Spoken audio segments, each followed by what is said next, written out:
our supporters directly fund all the work that we do here at the Conservatory, whether it's Jenny Pope and all of the amazing educators who bring education to our community, to the little ones who come and enjoy the children's garden, our talented team and horticulture and exhibitions who bring our amazing topiary art into the garden, which I hope you'll have a chance to see at some point before the fall. Yeah. Absolutely fantastic. So we couldn't do that without all of our supporters, and many supporters have brought this exhibition to the Conservatory. I was the manager on duty on Saturday. Barbara Brandt beat me to my shift to see the exhibition, but I had a great opportunity to meet with Steve and chat with him, and he's a delightful guy. And just to hear the history of all of these photographs and the care that he went through in selecting them for this very, very unique exhibition. Barbara Brandt deserves a nod, and Tom Katzenmeyer will share the what I call the origin story of this exhibition. Many guests have loved the exhibition so far, but you're the first ones and the only ones, I think, outside of the folks who are here on Saturday, who get to meet Steve Harrison. I know many of you are dear friends of Steve's and have known him for many, many years. But for the rest of you, I think you'll just enjoy talking to Steve and hearing his stories and what this park and all of these great experiences have meant to everyone. I love the guest book, so make sure you read the guest book. And one of my favorite quotes was, I love seeing all of the fun everyone is having, and there's just so much joy. I think every picture you look at, you see the joy in people's faces, whether it's people cruising the park in their cars, or the little boy sitting on the hood of a car, or my other favorite outfit is the guy with the big 1970s lapels on his suit. So there's so much joy, and so much joy in this room as well. So we're so thankful that you're all here, and it's now my honor to introduce the Conservatory's Assistant Director of Exhibitions, Bonnie DiRobertis. Bonnie, where are you?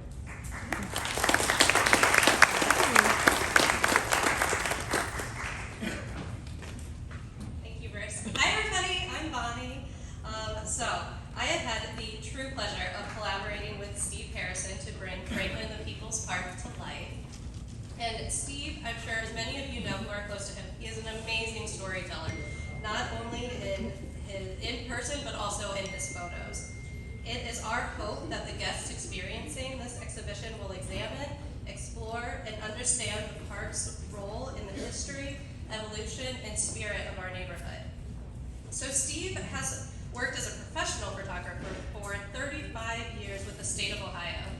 29 of those years were in the Department of Development, serving under 17 directors and working directly with 6 governors.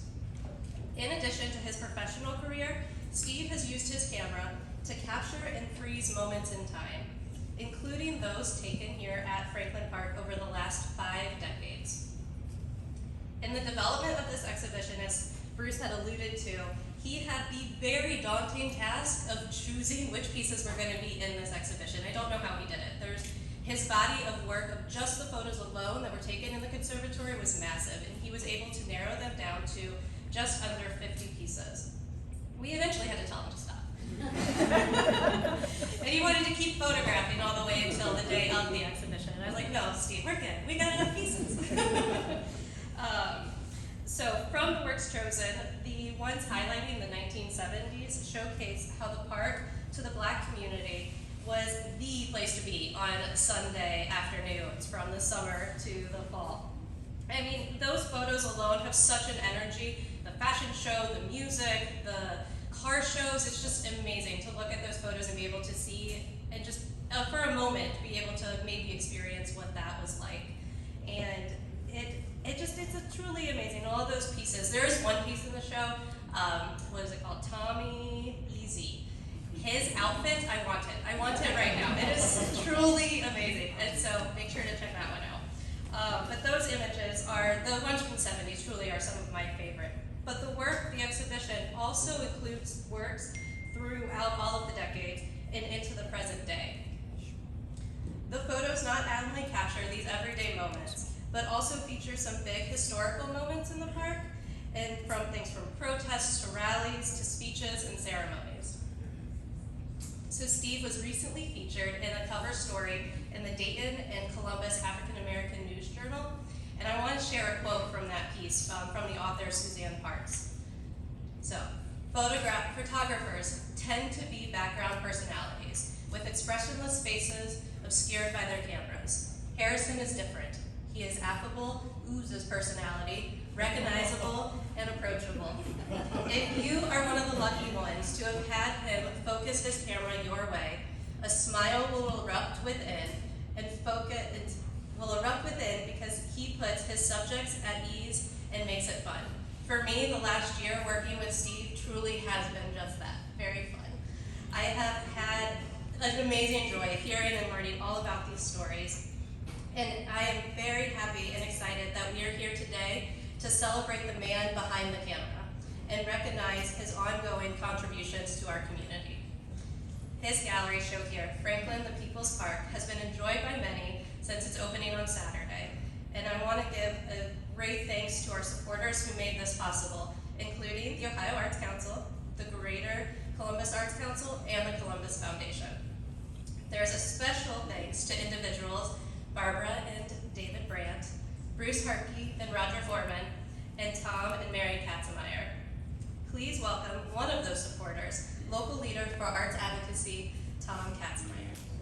First of all, I want to tell you, we love Franklin Park and Botanical Garden. Bruce, that's for you. We love to be one of the lead funders here. I love coming here. We love everything about it. So thank you for you and your crew for everything you do. So I get the best part of this. I get to tell the story about how this happened. And it's a fun story. So first of all, Steve Harrison. I've known Steve for, I think, more than 40 years. Because I did work for Governor Celeste, and Steve was the official photographer of that administration, and that was 40 years ago, which I can't believe. We were much younger then. He is so accomplished, and I'm so happy that he's finally getting this recognition of this exhibition, and I've got to own one of those photographs, so I'm going to go in there when this is over and take care of that. And we need to have one in our permanent collection too at the Arts Council. So that's about Steve. And Steve, you have to understand, when you're following an elected official, you are there all the time because you're documenting the history. That Celeste, as you'll recall, was in office for 8 years. He was the last two-term Democratic governor that we had. That's how I know Ray Miller, who's sitting here, former state senator and publisher Ray Miller. Ray, it's so great to see you and reconnect with you tonight. So the other half of this is Barbara Brandt, who's right here. Barbara, you have to wave. Let's give Barbara a So Barbara, 30-plus year advisor to me, served 2 terms on the Greater Columbus Arts Council board, major benefactor with her husband David to Franklin Park, and major board service here for many years too. I could just go on and on about that forever. So I know both these guys, they're in different worlds. So Columbus Monthly, our good friends at Columbus Monthly, David Ghost, the publisher, editor of Columbus Monthly, is here with us tonight. This is how this happened. They let Will Haygood curate, edit an issue of Columbus Monthly, and it was right in the heat of everything, all the racial tension, not that there isn't racial tension still to this day, but this was so timely and award-winning publication. And we happen to have the author of the article here, Chris Bornia, who I want, Chris waved to everybody. He's also quite an accomplished filmmaker, and his most recent movie is called Lady Wrestler, and you can get that on Amazon. And it's about women wrestling in the 50s, 60s, that kind of time period. Very Columbus-based. And it's riveting to, I know that sounds like a goofy topic. It is so riveting to watch it and then to realize that it was happening here in this city in that time period. I highly recommend 2 thumbs up, whatever, for that film. So thank you for coming tonight to do this. So this gets published. Barbara Brandt calls me and and said, "Have you seen these photographs in Coolest Monthly?" So I go get the issue and I go, "Oh my God, look at this!" And she goes, "Do you know this guy?" And I look at it. It says Steve Harrison. I've known Steve Harrison for 40 years.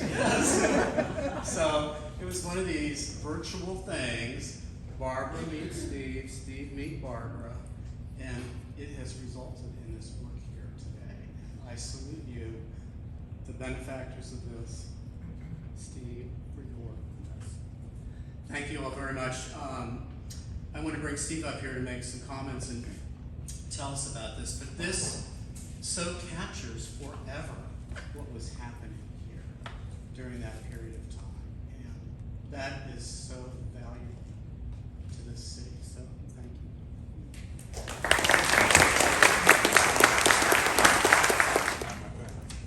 Thank you all for coming.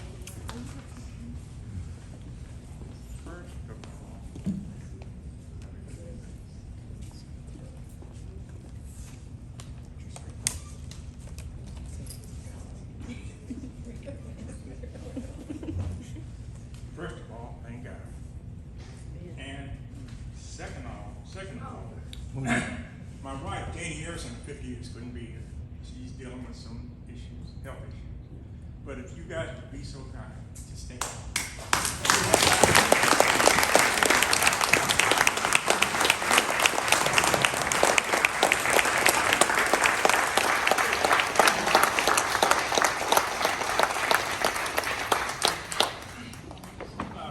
Right about getting a call from he and Barbara about this, and that just followed up with me meeting with Dave. They originally called me to do this, and actually I didn't call Dave back to begin with, because I didn't know, I just thought I thought it was one of those robocalls coming through, and I wasn't calling back. So then I get a call from Chris, and he says, "Man, Dave Ghosh from the Cardinal Monthly is trying to get." I said, "Yeah, what about it?" He said, "Well, Haygood here." I said, "Well, Haygood." I said, "Whatever it is, I'm in." So that really got the ball rolling from my perspective.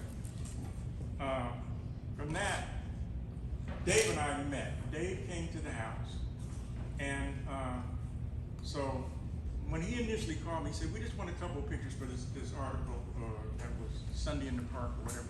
Yeah, that article with Will.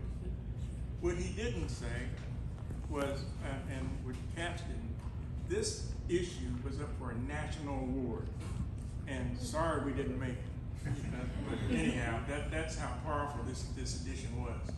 And I sat in on a lot of the interviews that Chris did with different individuals that are quoted.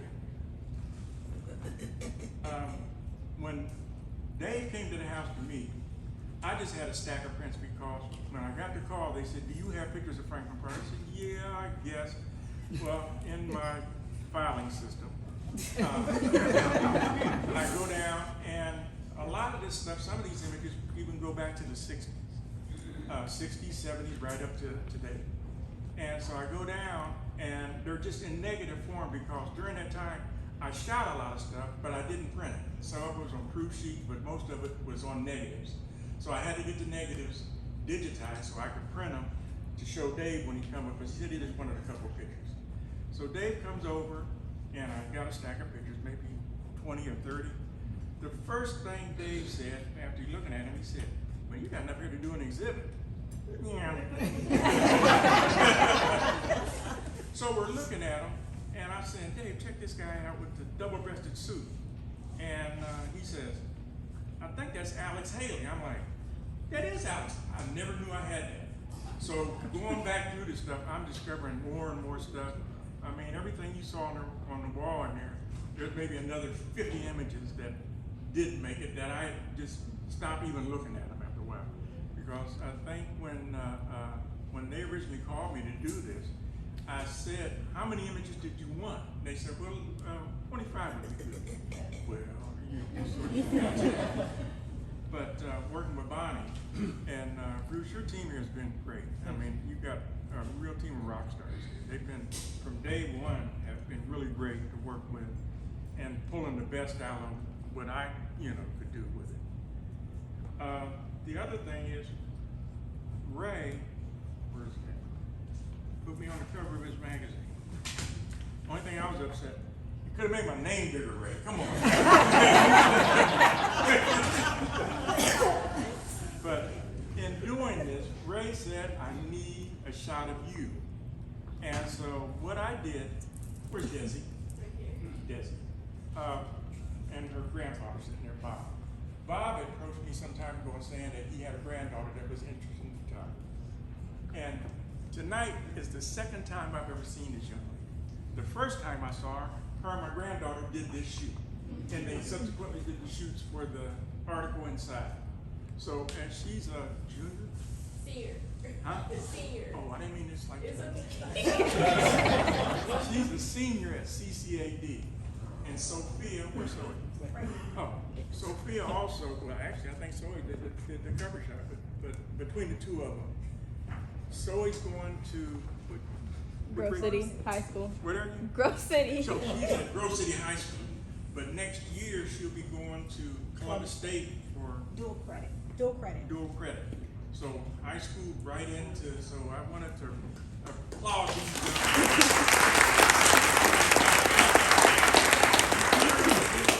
do something for young people, do it.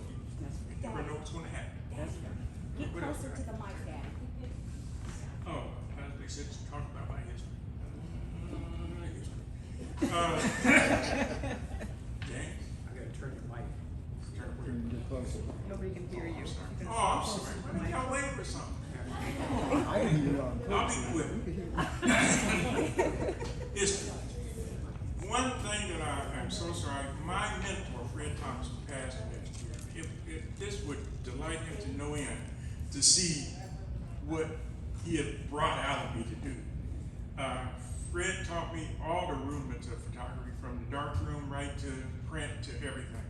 As a matter of fact, when I got involved in photography, it was the dark room that caught my interest, not the taking of the pictures. And so Fred helped me set up my first dark room, and I'm ready to print. I said, okay, let me have the pictures. He said, go get your own. I didn't realize you gotta go out and shoot to have pictures to print. That's how far off I was with this thing. But thanks to Fred, he really pushed me down the road to where I'm at. The other thing I want to mention is Dwight Littlefield. He's the gentleman in the poster on the unicycle. Dwight has a tremendous story of himself. I used to see Dwight come by my house all the time, and he'd be walking a dog. And this went on for a long time. And so one summer, it was hot, and I was out in the yard working. I said, hey man, if your dog ever needs some water, there's a hose right there. So from that conversation, we started talking, and then one day he told me his story. And he always wore those glasses. He said, where's Dwight? Oh, he's back there hiding. That's all right. Yeah. And he wiped his eye. I noticed Dwight only has one eye. And Dwight said that he was in a real bad accident. He got T-boned, and he was in a coma. He said when he came to, his daughter was next to him writing out his obituary. He couldn't talk, he couldn't walk, he couldn't see. All he could do was hear. But for Dwight to go from that to riding a unicycle daily, just about, you could see him all around the city on his bicycle walking. How many steps today, Dwight? How many steps did you do today? Yesterday I did 25,000.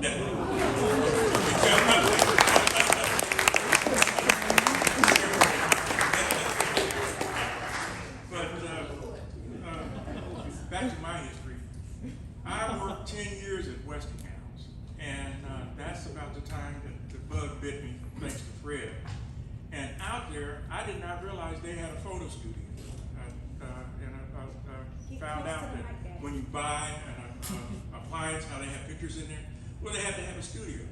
And I got interested in doing that. I would spend my lunch hours over in their studio talking to the photographers and stuff. Well, come to find out, 3 of the guys were leaving. And so I asked one of them, I said, well, what would I have to do to get in and do a job here? He said, just fill out an application and apply. I filled out the application, applied. One of the general foremen approached me about 3 months after that. And he said, Harrison, I see where you applied. He said, that's not going to happen. We're not going to let any coloreds in there. So from that, gave me motivation to go out and do my thing. That's right. And I haven't stopped. As far as naming the exhibit, things like that, my son-in-law, Damon, the wizard, I leaned on him for technical support, and we went through a lot of iterations as far as what to call this thing. People in the park, hanging in the park. And the people's park just spoke to me. That's how the name came about. But that's all right. I'll wrap it up now, Bruce, because I got nothing else to say. Well,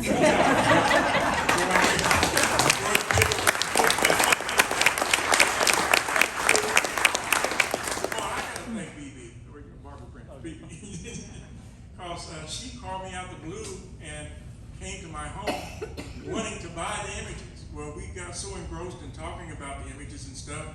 She never bought one, but we ended up here with this, you know. But I thank you, Barbara. I really appreciate everything you did.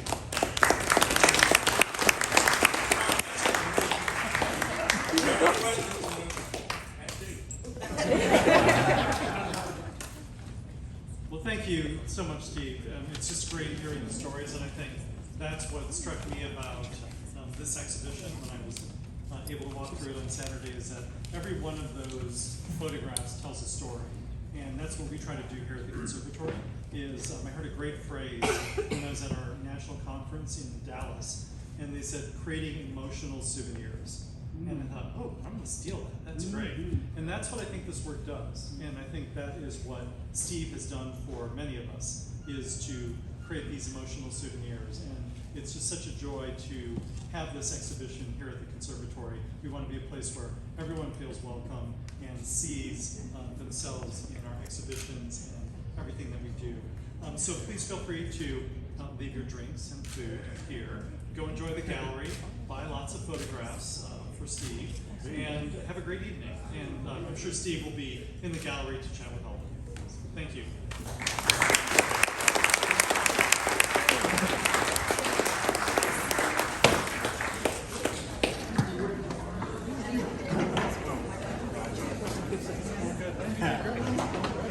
All right.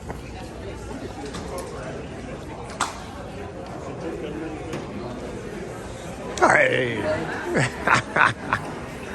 How you doing, man? I'm gonna have to get in shape like you, man. Hey, yeah, how's your golf game coming? Huh? How's your golf game coming? It's okay. It's okay. Have you done anything? Last thing I did was I went. How you doing? Ready?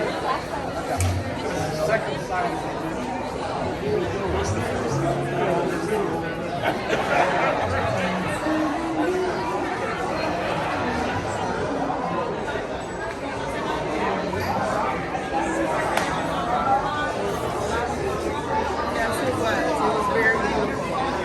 Brought tears in my eyes. And you came just in time. Yes, You you were did. just coming out.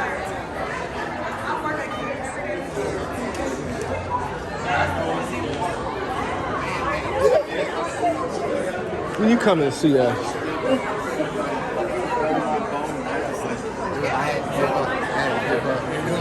How you doing? good, man. Good to see you. Charles, everybody call me Buzz. Buzz, hey, man. Now, how much you okay? I remember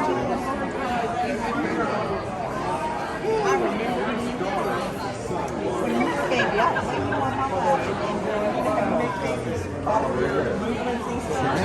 Yeah, dude.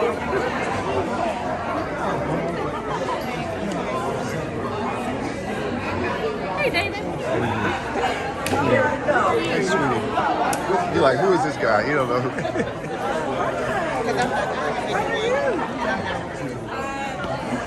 He's right on the way. Yeah.